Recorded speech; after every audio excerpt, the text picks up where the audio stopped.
मैं छुट्टी पर घर आ रहा था। तभी अचानक मैंने देखा कि कुछ लोग एक 12-13 साल के बच्चे को मार रहे थे।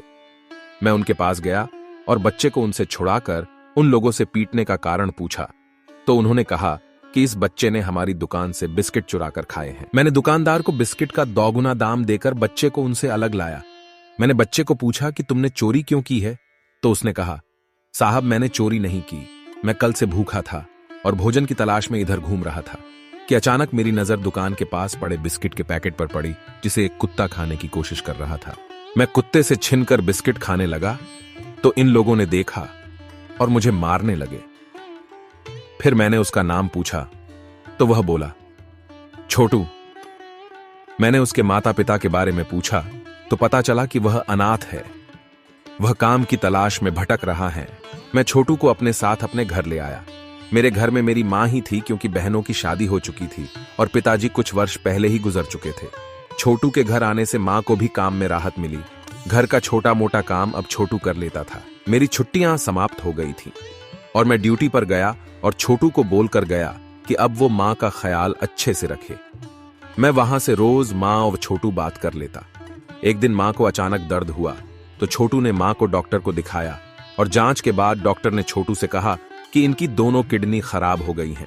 अब ये तभी जिंदा रह सकती हैं जब इसे कोई अपनी किडनी दान दे।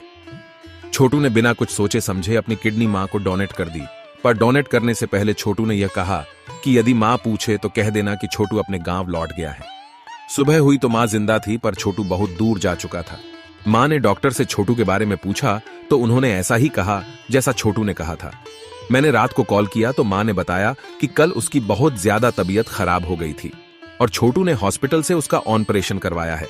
मैंने पूछा कि छोटू कहां है तो मां ने कहा कि वह अपने गांव लौट गया है। मुझे दाल में कुछ काला नजर आया और मैं छुट्टी लेकर गांव चला आया। मैंने हॉस्पिटल जाकर पूछा कि मां को क्या हुआ था और छोटू कहां गया तो एक डॉक्टर ने कहा, आपकी मां की दोनों किडनी खराब हो गई थी पर उस बच्चे ने अपनी जिंदगी देकर आपकी मां की जान बचा ली। यह सुन मेरे तो होश उड़ चुके थे। मेरी आंखें खून के आंसू रो रही थी। इतने में एक डॉक्टर ने मुझे छोटू का एक अंतिम खत दिया जिसमें लिखा था कि मुझे पता है मां के बगैर कैसे जिया जाता है। मेरी जिंदगी पर आपके बहुत एहसान है। मैं खुश हूं कि मेरी जिंदगी से आज कोई अनाथ होने से बच गया और इतने दिनों में मुझसे कुछ गलती हुई हो तो माफ कर देना। अलविदा। मेरे कपड़े आंसुओं से पूरे भीग चुके थे और मैं सोच रहा कि उसका नाम ही छोटू था। उसका काम तो बहुत बड़ा था।